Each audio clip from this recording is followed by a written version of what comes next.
할렐루야. 이 시간 금요 찬양 예배에 나오신 여러분들을 주님의 이름으로 환영합니다. 예배 드리시는 곳 주변과 우리 각자의 마음을 정돈하시고 이 시간을 구별된 시간으로 하나님께 예배하며 나아가기 원합니다.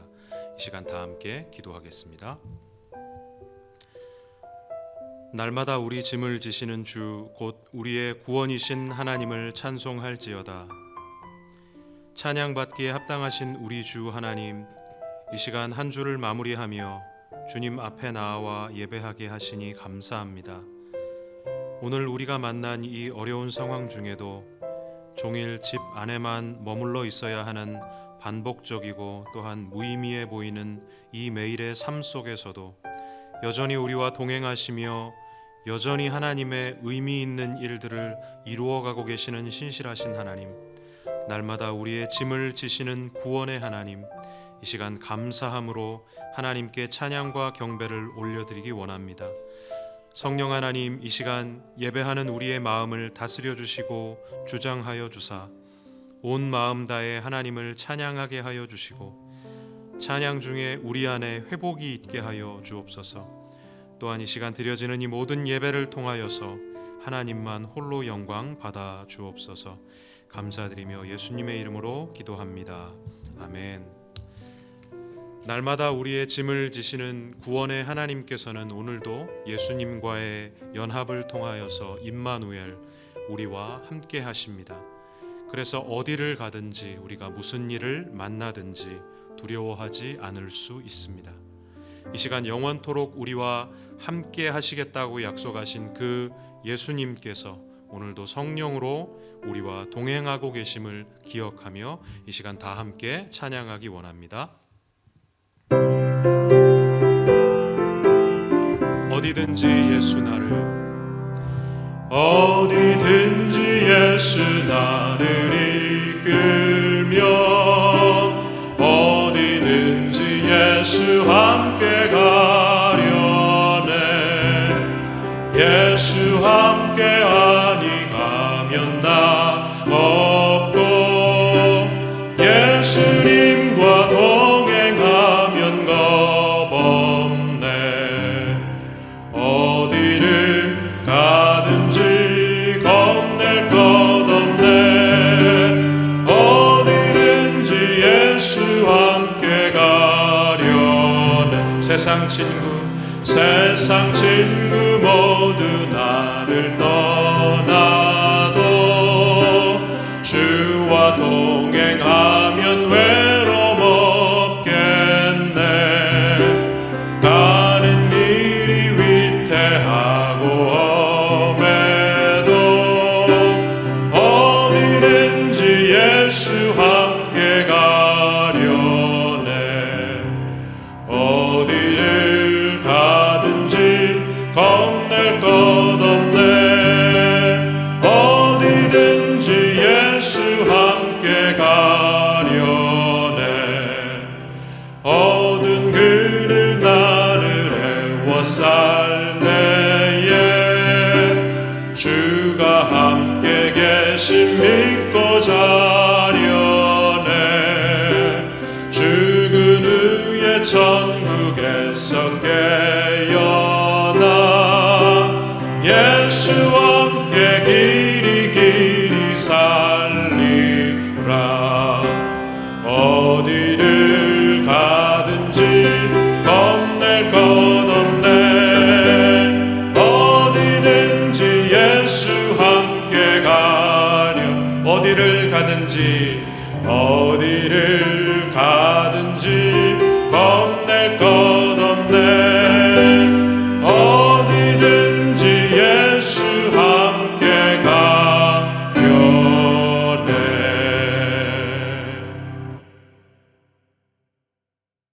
계속해서 한 곡 더 찬양하게 될 텐데요. 이번에 부를 찬양은 시편 121편 내용을 가사로 한 찬양입니다. 하나님은 우리를 지키시는 자, 우리의 우편의 그늘, 또한 환난을 면케하시는 구원자이심을 고백하는 찬양입니다. 태초에 천지를 창조하시고 우리를 만드신 여호와 하나님께서는 오늘 우리가 가고 서는 그 모든 것들을 지키시며 돌보십니다. 이 시간 우리의 도움은 오직 우리와 함께 하시는 이 하나님으로부터 온다라는 그 사실을 우리가 기억하는 가운데 이 시간 다 함께 찬양하기 원합니다. 하나님은 너를 지키시는 자, 함께 찬양하겠습니다.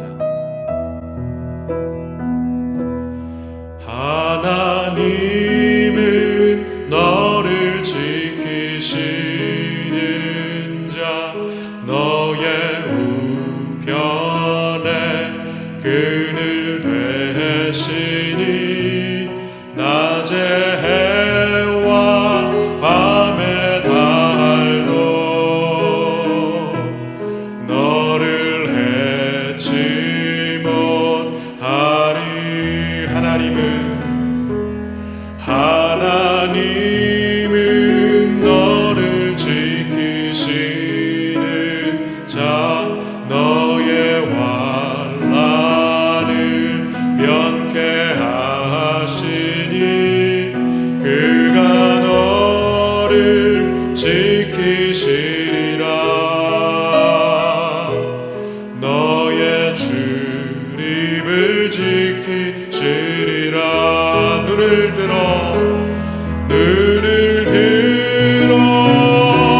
산을 보아라. 너의 도움 어디서나 천지 지으신 너를 만드신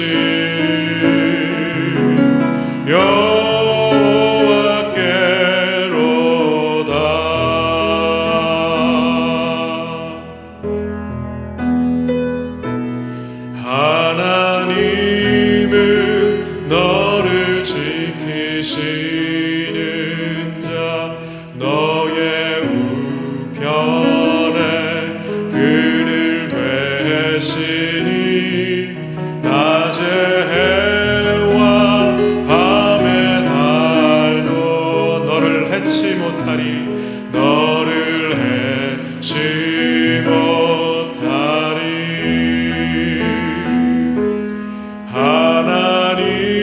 하나님은 너를 지키시는 자, 너의 환난을 면케 하시니 그가 너를 지키시리라.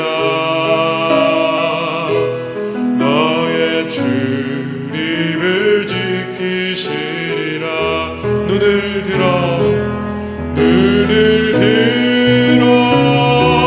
산을 보아라. 너의 도움 어디서나 천지 지으신 너를 만드신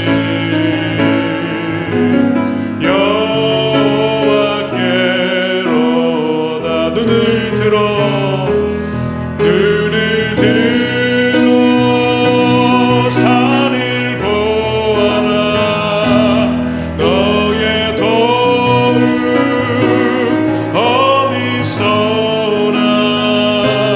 천지 지으신 너를 만드신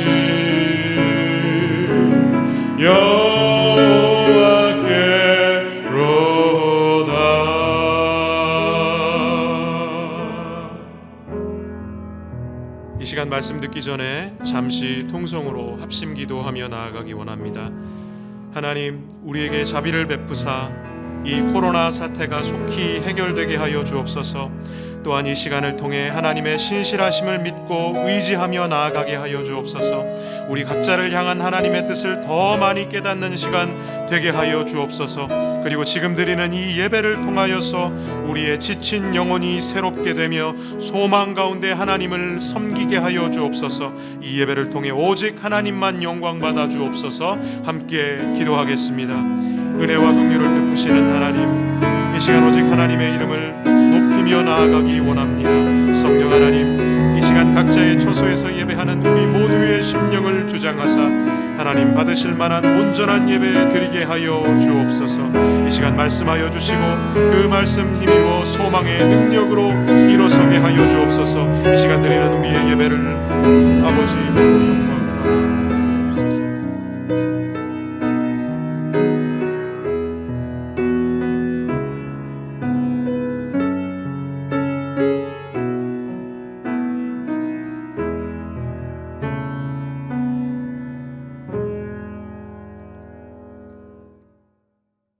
사랑의 하나님, 저희들 또 한 주간을 보내고 또 이 금요일 저녁 주님께로 나아와 예배드리고 작정한 이 시간을 주님 앞에 정성스레 올려드리기를 원합니다.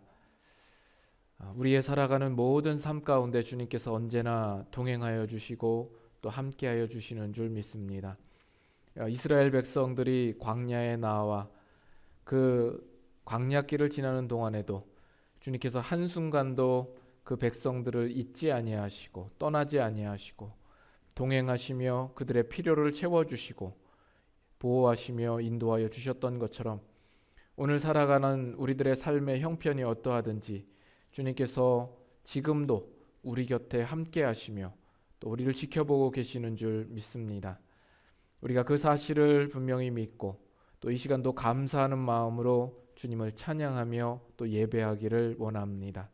이 시간 함께하여 주셔서 하나님의 크신 은혜로 저희들에게 덧입혀 주시옵고 또 우리가 함께 나누는 말씀 가운데에 오늘날 하나님께서 우리에게 이르시는 말씀을 귀담아 들어 오늘 우리의 형편에서 그 말씀을 어떻게 적용하며 또 살아가야 할지를 고민하는 이 시간 되게 하여 주시옵소서.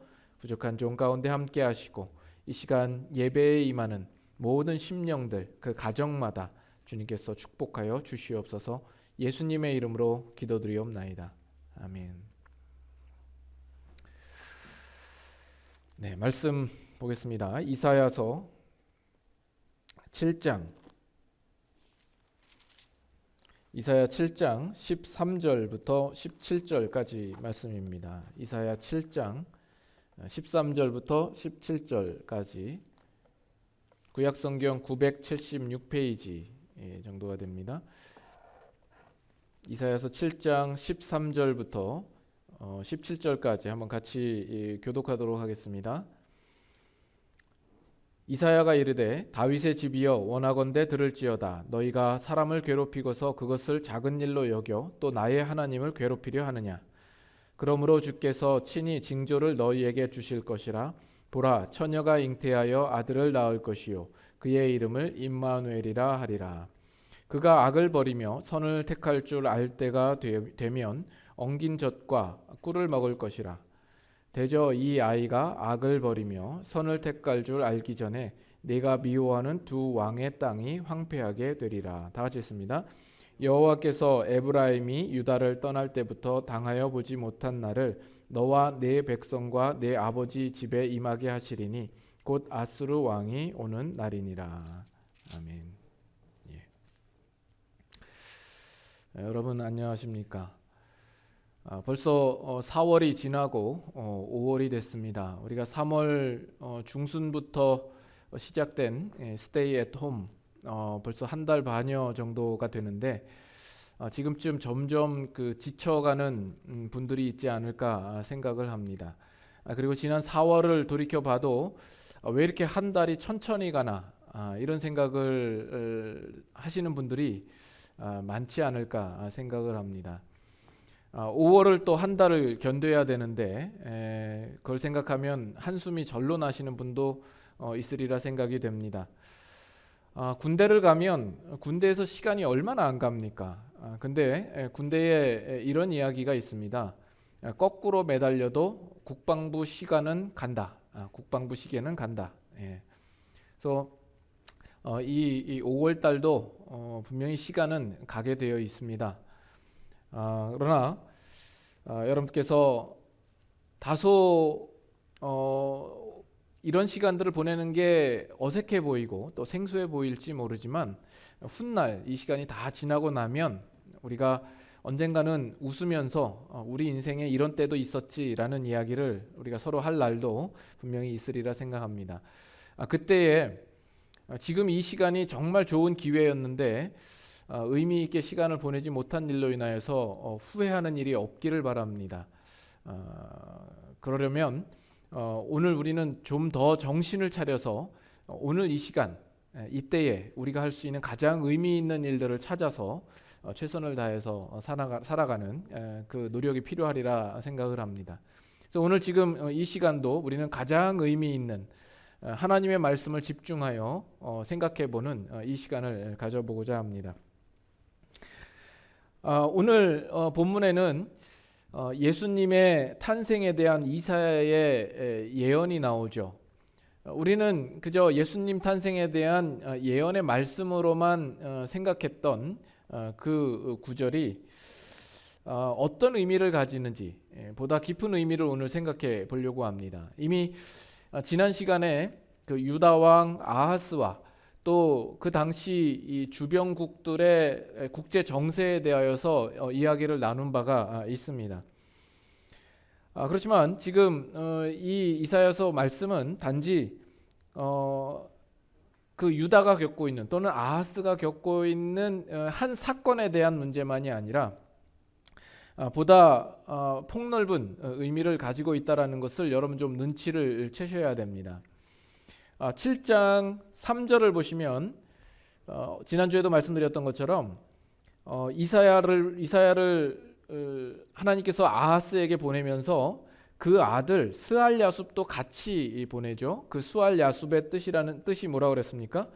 남는 자가 돌아오리라. 이것은 이사야 그 앞장에서도 하나님께서 누누이 말씀하셨던 그 내용이죠. 하나님의 궁극적인 목적과 연관되어 있다라는 것을 알 수 있어야 합니다. 그리고 13절 오늘 읽은 9절의 13절을 보면 이사야가 이르되 다윗의 집이여 이렇게 이야기를 합니다. 아하스에게 이야기를 하면서 다윗의 집이여 라고 이야기를 하고 있다는 겁니다. 아하스의 이름을 부르지 않는다라는 거예요. 지금 아하스의 지금 신앙 여부가 다윗과 맺은 그 언약의 성패와 관련이 있어 보이는 거죠. 지금 북이스라엘과 남유다로 나뉘어져 있는데 북이스라엘 왕국은 여러 지파가 돌아가면서 그 왕권을 차지합니다. 그러나 유다만큼은 하나님께서 다윗에게 약속하신 바가 있죠. 내가 네 왕위를 영원하게 하리라. 그 약속하신 때문에 이 유다는 면면이 계속 이 다윗의 왕가를 유지하면서 그 왕권이 진행되고 있는 겁니다. 그러나 지금 아하스 때의 이런 국제적인 정세, 적들이 쳐들어와서 나라가 멸망할 위기에 놓여 있는 그런 상황 가운데 지금 놓여 있으므로 이 다윗과 맺은 언약이 사실은 위태로운 상황 가운데 놓여 있는 거죠. 그런데 지금 아하스의 불신과 하나님을 외면하는 그 반역에 대해서 하나님은 심판으로 반응하시는 것이 아니라 임마누엘로 상징되는 은혜의 약속을 지금 주시고 있는 겁니다. 우리는 그 처녀로 말미암아 나타날 이 임마누엘이라는 이 아들이 가지는 이 징조가 당시 아하스가 직면한 문제와 그리고 장차 오실 예수 그리스도와 어떤 관련이 있는지를 우리는 풀어야 하는 숙제를 우리는 가지게 되는 겁니다. 먼저 이것은 징조입니다. 14절에 보면 주께서 친히 징조를 너희에게 주실 것이라 이야기를 합니다. 징조라는 것은 뭡니까? 징조라는 것은 우리가 원하는 어떤 결과를 확인하기 위하여서 있는 것 아닙니까? 그러면 확인하고 싶은 그 결과보다 이 징조라는 것이 앞서 있어야 되는 거죠. 그런데 지금 이 징조는 그 알고 싶은 결과보다 700여 년 정도 후에 나타날 일들을 지금 이야기하고 있는 겁니다. 700여 년 후에 예수 그리스도가 이 땅에 오셔서 탄생하실 일들을 말하면서 그것을 징조라고 이렇게 이야기하고 있는 겁니다.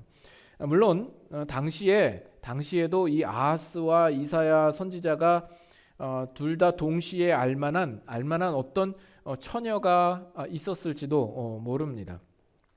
실제로 그 처녀가 아이를 낳는다든지 아니면 그 처녀가 결혼해서 어떤 아이를 출산하는 일들이 하나의 징조로서 나타났을지도 모른다라는 추정을 해볼 수 있습니다.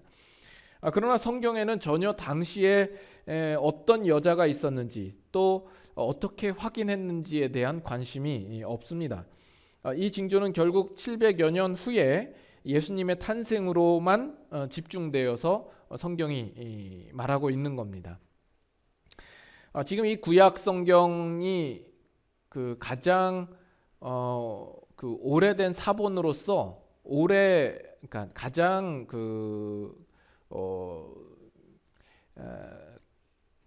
가장 오래된 사본이 이 사해사본입니다.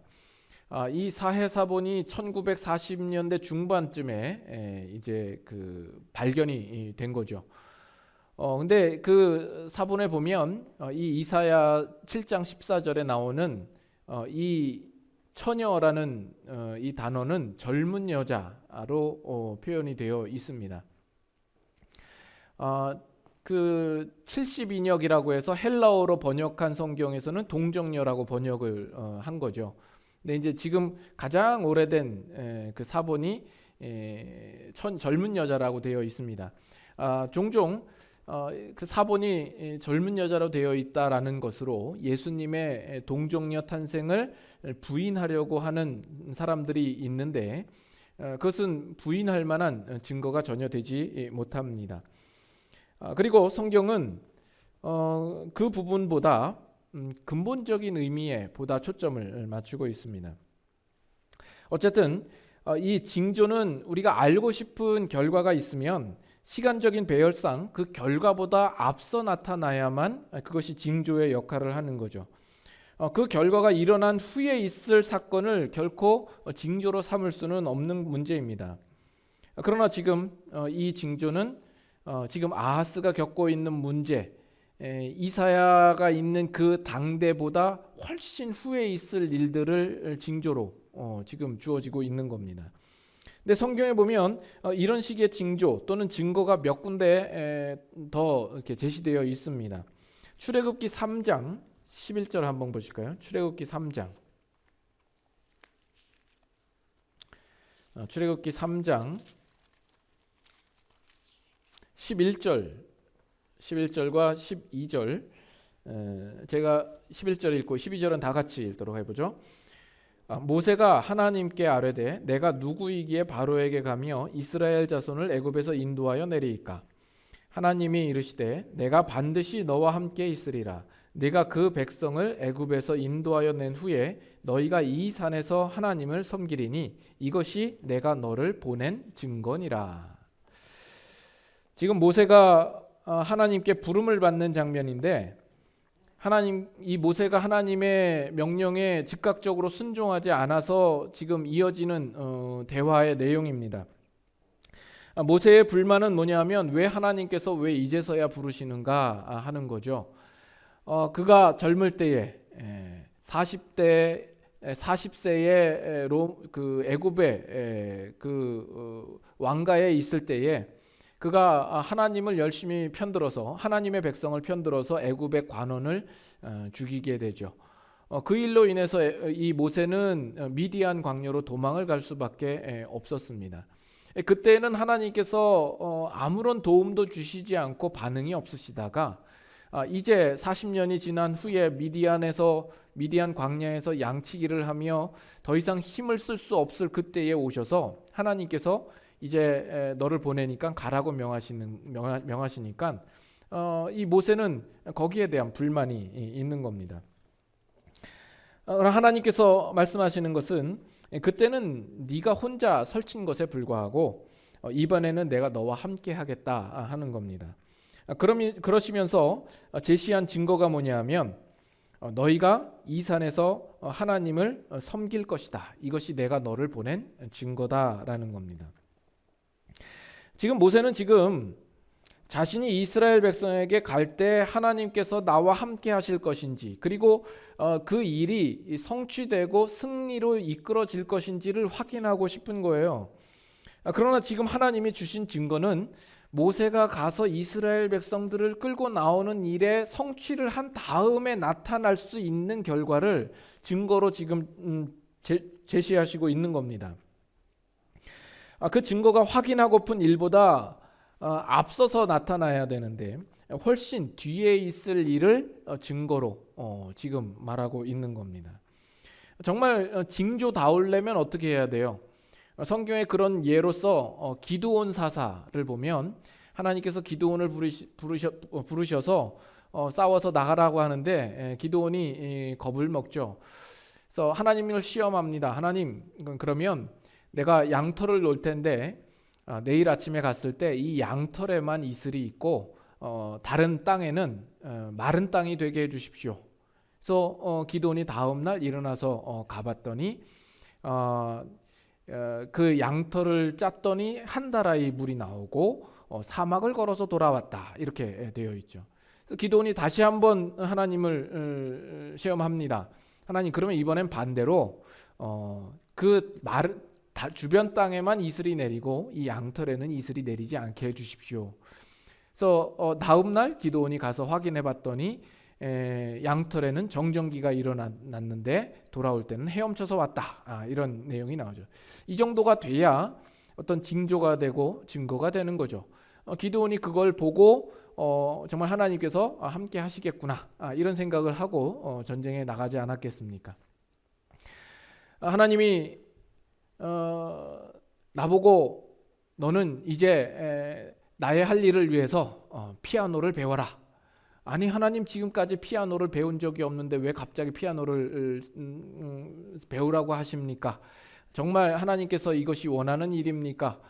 그러면 나에게 징조를 보여주십시오. 그러니까 하나님이 하신 말씀이 네가 내년 이맘때쯤에는 네이퍼빌 제1장로교회에서 반주를 하고 있으리라. 이것을 징조로 주시는 거죠. 그게 징조가 될 수 있습니까?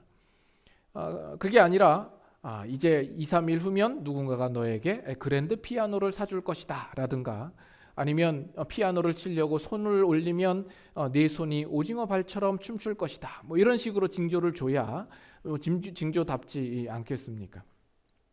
근데 지금은 전혀 이제 그런 이해가 되시겠죠. 이런 게 또 한 군데 있습니다. 이사야 37장으로 한번 가보겠습니다. 이사야 37장.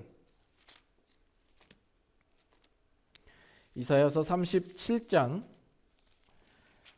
30절. 37장 30절.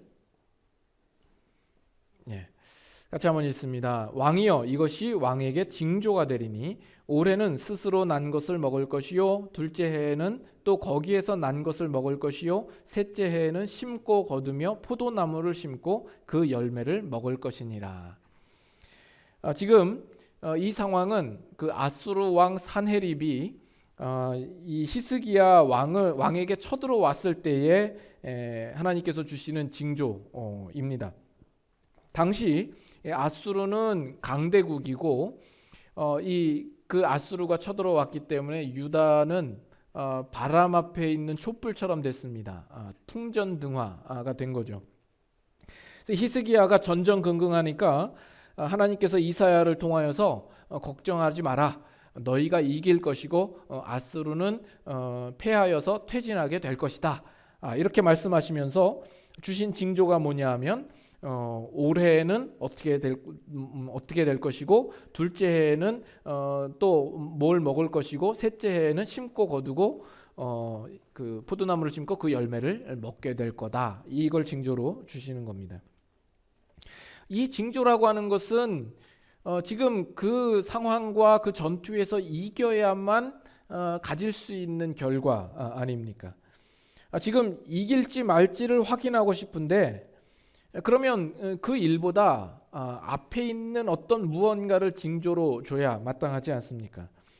그러나 이기는 결과가 이미 가져야 나타날 수 있는 어떤 혜택을 징조로 주시고 있다라는 겁니다. 그러면 왜 이런 식으로 하나님은 징조를 채택하시는가? 왜 이런 것을 징조로 삼는가 하는 겁니다. 이사야서 37장 31절 32절 한번 계속 보실까요? 유다 족속 중에 피하여 남은 자는 다시 아래로 뿌리를 받고 위로 열매를 맺으리니 이는 남은 자가 예루살렘에서 나오며 피하는 자가 시온산에서 나올 것임이라. 다 같이 읽습니다. 만군의 여호와의 열심이 이를 이루시리라. 만군의 여호와의 열심이 이를 이루시리이다. 그래서 이 징조라고 하는 것은 어떤 초월을 내용으로 가지는 징조가 아니라 이것은 하나님의 크신 뜻이 담겨 있는 징조인 겁니다. 우리로 뭔가 확인하도록 주어진 징조가 아닌 거예요. 이거를 좀 더 구체적으로 우리 보기 위해서 이사야서 9장을 가서 한번 확인해 보도록 합시다. 이사야서 9장 자 1절부터 7절인데 다 읽지 말고 우리 1, 2절하고 6, 7절만 읽겠습니다. 자 1, 2절하고 6, 7절 번갈아 가면서 읽겠습니다. 9장 1절부터 있습니다. 전에 고통받던 자들에게는 흑암이 없으리로다. 옛적에는 여호와께서 수불론 땅과 납달리 땅이 멸시를 당하게 하셨더니 후에는 해변 길과 요단 저쪽 이방의 갈릴리를 영화롭게 하셨느니라. 흑암에 행하던 백성이 큰 빛을 보고 사망의 그늘진 땅에 거주하던 자에게 빛이 비치도다. 6절 이는 한 아기가 우리에게 낳고 한 아들을 우리에게 주신 바 되었는데 그의 어깨에는 정사를 메었고 그의 이름은 기묘자라 모사라 전능하신 하나님이라 영존하시는 아버지라 평강의 왕이라 할 것임이라. 그 정사와 평강의 더함이 무궁하며 또 다윗의 왕좌와 그의 나라에 군림하여 그 나라를 굳게 세우고 지금 이후로 영원히 정의와 공의로 그것을 보존하실 것이라. 만군의 여호와의 열심이 이를 이루시리로다. 여기서도 만군의 여호와의 열심이 이를 이루시리로다 이야기합니다. 지금 이 이사야서 9장은 메시아의 탄생과 통치에 대한 예언입니다. 메시아가 오실 것에 대한 그것이 성취되고야 말 예언에 대하여서 말씀하시면서 만군의 여호와의 열심이 이를 이루시리라 이야기하는 겁니다. 오늘 그 7장 14절에 나와 있는 그 임마누엘이 징조가 될 수 있는 것은 처녀가 아이를 가진다는 어떤 초월성의 어떤 내용을 가진 징조가 아닙니다. 그것은 하나님이 이루시고야 말 하나님의 의지에 관한 내용이 들은 징조인 겁니다. 임마누엘로 표현된 메시아의 탄생이 하나님의 궁극적인 목표요. 그것을 하나님께서 이루시고야 말겠다라는 것으로 징조를 허락하시는 겁니다. 자, 우리가 7장에서 보았던 그 상황이 어떤 상황이냐 하면 지금 아하스가 하나님 앞에 징조를 구하라 하였지만 그가 구하지 않았습니다. 그것은 그가 하나님을 의뢰하지 않고 세상의 힘의 원리대로 살겠다라고 결정한 그의 불신앙의 모습입니다. 그 일에 대해서 하나님께서 그래? 그러면 네 갈 길대로 가고 망해라 이런 식으로 말씀하시는 것이 아니라 그럼에도 불구하고 메시아를 보낼 것을 약속하심으로써 하나님께서는 이 일이 우리의 결정이나 우리의 반응에 따라서 좌우되는 것이 아니라 훨씬 그것보다 뛰어넘는 하나님의 역사와 증거로서 이 이사야와 또 아하스 그 당시 이스라엘 백성에게 보이시는 겁니다. 하나님의 의지와 목적을 이루시는 열심에 달려 있다라고 지금 말씀하고 있는 겁니다. 그래서 메시아의 약속이 징조가 되는 겁니다. 자, 아하스로 대표되는 인간의 불신앙으로 말미암아 유다가 멸망할 위기에 처해 있습니다. 하나님의 백성이 소멸될 수 있는 상황입니다. 하나님의 약속도 그럼으로써 실패가 될 수 있고 다윗과의 언약도 무산될 수 있는 위기에 놓여 있습니다. 그러나 내가 내 계획을 실패하지 않을 것이다 하는 이 약속으로 하나님께서는 그들에게 임하시는 겁니다. 우리들의 반응으로 하나님께서 그 일들을 변개치 아니하시고 하나님의 거룩한 고집을 부리셔서 그 일들을 이루시고야 말겠다라는 겁니다. 아하스가 아무리 그의 불신앙으로 말미암아 그 일을 그르친다 할지라도 하나님께서는 그 하나님의 의지와 그 거룩한 고집을 따라서 그 일은 이루게 하시고야 말겠다 하는 겁니다. 그래서 이게 아까 보았던 그 출애굽에 나왔던 모세의 이야기나 또 히스기야의 그 사건 속에서 나왔던 그 징조에 대하여서도 우리가 논리상으로 보나 구조상으로 보나 좀 이치에 맞지 않아 보일지 모르지만 그것이 타당한 이유는 바로 이런 이유 때문인 겁니다. 만군의 여호와의 열심히 이를 이루시리라 하는 것 때문에 그렇습니다. 내가 그렇게 하려고 한 이상 그것은 되고야 말 것이기 때문에 그것은 징조가 되는 겁니다. 하나님께서 지금 주시는 이 징조는 내가 원하는 결과보다 앞서 있는 어떤 사건으로 우리에게 주시는 징조보다 더 확실하고 더 분명한 것이 되는 겁니다. 어떤 결과보다 앞선 어떤 한 일로 우리에게 징조를 주셨다고 한다면 그 징조를 보고 그런가 보다 우리가 스스로 결정해서 우리가 나아가는 것이 되겠죠. 그러면 그 상황 가운데서 그 일을 성취하고 말고는 어떤 면에서 내가 결정해야 되는 부분이 있고 그런 징조를 주셨음에도 불구하고 내가 거기에서 의심을 품거나 아니면 가지 않기로 결정하면 그 일은 안 될 수도 있는 상황이 되는 거예요. 그러나 그것이 아니라 우리의 상황과 우리의 결정과 반응과 상관없이 하나님께서 이루시겠다라고 작정하신 그 일에 대하여서 하나님의 열심으로 그 일을 이루시고야 말겠다라는 그 훨씬 다음의 결과로서 주어질 일들을 징조로 주셨다라는 것은 우리에게 어떤 초월의 내용으로서 주신 징조보다 훨씬 강하고 분명하고 확실하고 실패하지 않을 징조가 되는 겁니다. 이거는 우리 기독교 신앙의 중요한 근거가 됩니다. 로마서 5장 한번 볼까요? 로마서 5장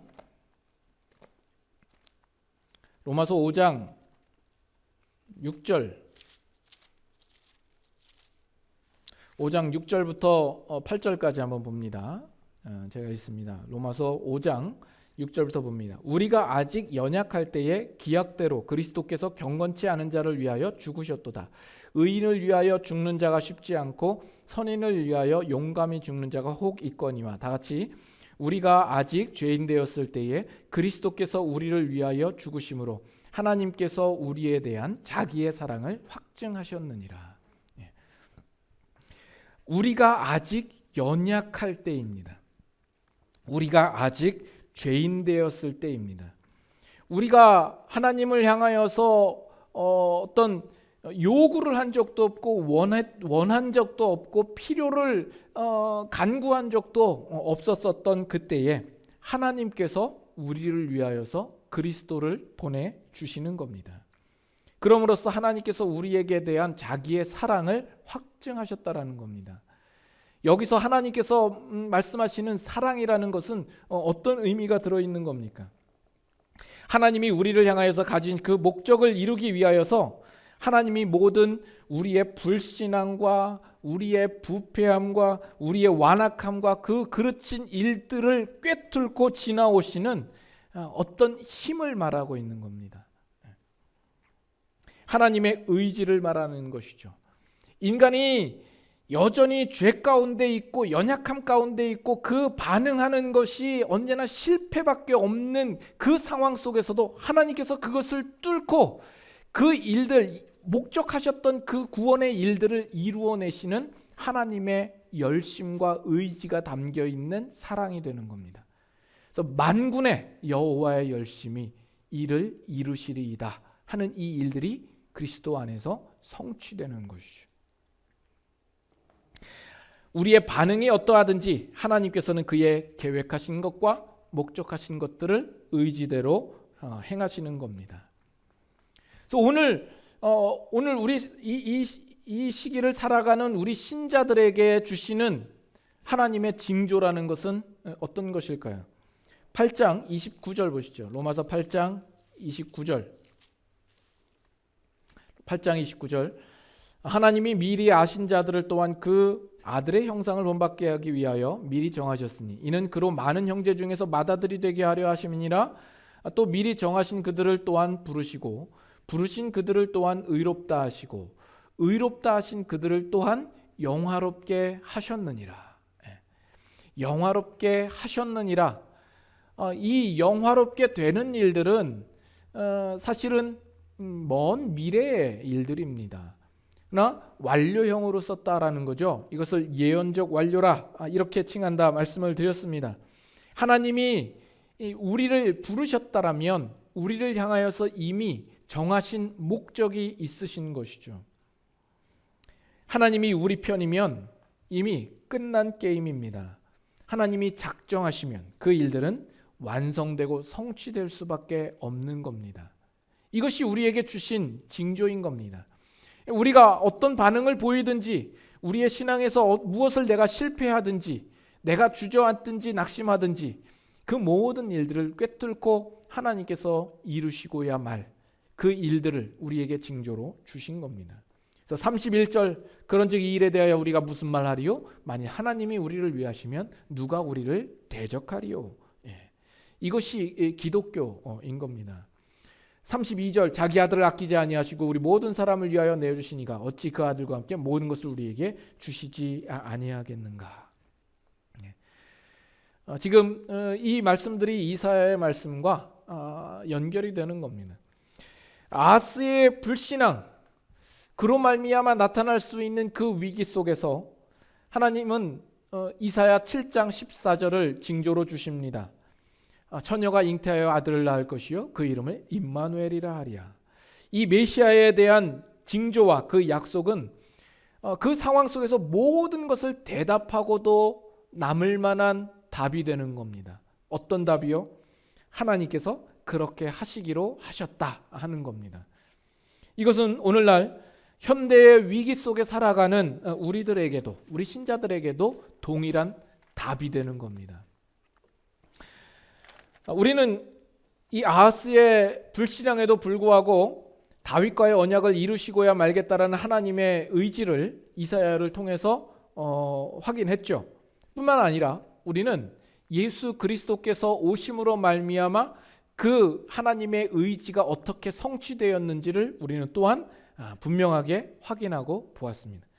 그렇다면 예수 그리스도로 말미암아 의롭다 하심을 얻게 된 우리 신자들의 인생은 또 그 미래가 얼마나 더 확실하겠는가?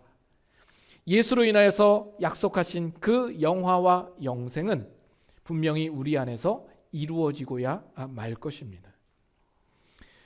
우리 신앙은 우리가 열심을 부릴 때는 신앙적으로 내가 성공한 것 같고 우리가 낙심하고 실패하면 기독교 신앙 전체가 흔들리는 것 같은 느낌을 받습니다. 그러나 이것은 언제나 자기 자신을 근거한 신앙이기 때문에 나오는 잘못된 신앙입니다.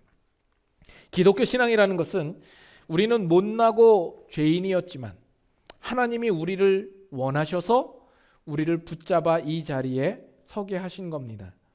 우리는 여전히 실패하지만 하나님은 실패하지 않을 것이라는 데에 우리가 신앙을 유지할 힘이 거기서 나오는 겁니다. 우리는 이 하나님의 불변하시고 또 신실하신 약속 이외에 우리의 운명과 신분을 가지게 되는 겁니다. 지금 우리가 처해 있는 이 상황은 어떻습니까? 지금 바이러스로 인하여서 온 세계가 혼란 가운데 있습니다. 이것은 다름 아닌 우리 모두의 죄로 말미암아 나타난 결과입니다. 그러므로써 우리의 미래가 불안하고 또 불분명합니다. 그러나 이 모든 상황을 꿰뚫고 지나셔서 합력하여 선을 이루시를 하나님의 열심이 있다라는 겁니다. 우리 개개인의 인생도 마찬가지예요. 우리가 실패합니다. 절망적 상황을 우리가 만나기도 합니다. 그러나 우리에게 약속하신 만군의 여호와의 열심이 여전히 우리의 인생 가운데에 작용하고 있다라는 겁니다. 우리를 향하여서 은혜롭고 자비로운 뜻을 가지셨고 그 뜻을 이루시기를 고집 부리시는 그 하나님이 오늘도 말씀합니다. 만군의 여호와의 열심이 이를 이루시리라. 그 결과로 우리 모두가 지금 이 자리에 서 있고 또 그 손길로 여러분의 생애가 간섭받고 있다라는 사실을 여러분 기억하시기를 바랍니다. 그리고 신자로서 담대함과 감사로 사시는 복된 인생 되시기를 주님의 이름으로 축복합니다. 기도하겠습니다. 사랑의 하나님 아버지, 감사합니다. 하나님께서 가지신 그 선하고 그 놀라운 영광의 계획들과 그 목적들이 우리들의 부족함과 연약함과 우리들의 완악함으로 인하여서 실패되지 아니하고 하나님의 열심으로 이루어 주심을 인하여서 감사합니다. 성경 전체를 통하여서 하나님의 의지와 하나님의 신실하심이 얼마나 확실하고 얼마나 미쁘신 하나님이신지를 우리가 확인합니다. 예수 그리스도를 우리에게 보내주신 것도 그러하고 또 우리를 죄 가운데 있었을 때 연약할 때 우리를 부르시사 영화로운 자리까지 우리를 이끄시고야 말겠다라는 하나님의 놀라운 의지를 우리가 바라볼 때도 그렇습니다. 하나님, 오늘 주어진 우리의 삶의 현장이 어떠하다 할지라도 그것으로 인하여서 우리가 좌절하거나 낭망치 말고 오늘도 여전히 그 하나님의 열심 있는 손길이 우리의 인생을 붙잡고 있고 지금도 함께하고 계시다는 사실을 우리가 분명히 깨닫고 오늘 우리의 삶이 그 믿음 안에서 담대함을 가지고 감사함으로 나아갈 수 있는 신앙 인생 되게 하여 주시옵소서. 예수님의 이름으로 기도드리옵나이다. 아멘. 이 시간 우리 같이 한번 찬양하겠습니다. 오늘 말씀을 생각하면서 하나님의 신실하심을 우리 같이 찬양하면 좋겠습니다.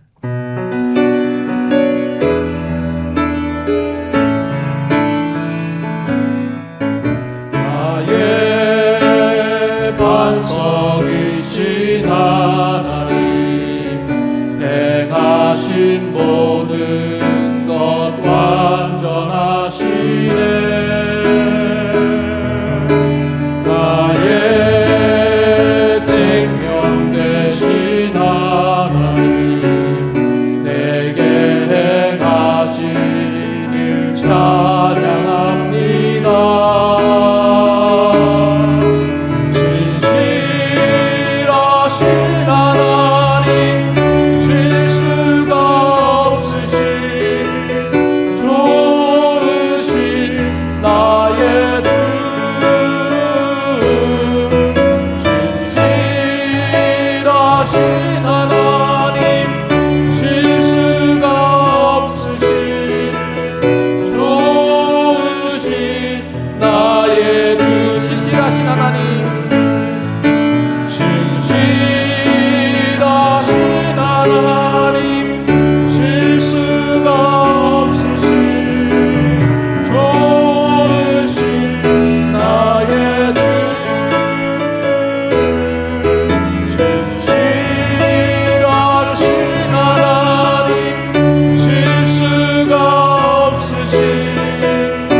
신실하신 하나님을 늘 의지하면서 오늘 주어진 이 하루하루의 삶도 여러분들께서 감사함으로 또 믿음 가지고 담대함으로 나아갈 수 있기를 소망합니다.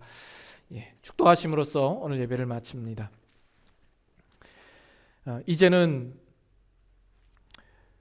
우리를 위하여 이 땅에 오사 임마누엘로 지금도 함께 하시는 우리 주 예수 그리스도의 은혜와 만군의 여호와의 열심으로 그 놀라운 하나님의 거룩한 고집과 의지로 그 모든 구원의 일들을 능히 이루어내시는 하나님의 크고 극진하신 사랑하심과 오늘 우리들의 심령 가운데 찾아오셔서 친히 하나님의 음성을 들려주시며 하나님의 그 크신 사랑을 알려주시는 성령님의 감화 감동 역사하심이 오늘 주어진 이 말씀을 따라서 하나님의 신실하심과 하나님의 열심과 그 의지를 깨닫는 마음으로 오늘 주어진 삶을 담대하게 힘있게 걸어가기로 다짐하고 소망하는 이 시간 함께 예배드리는 모든 성도들 머리 위에와 그들의 가정과 일터와 모든 삶 가운데 이제부터 영원토록 함께 하시기를 주님의 이름으로 축원드리옵나이다. 아멘.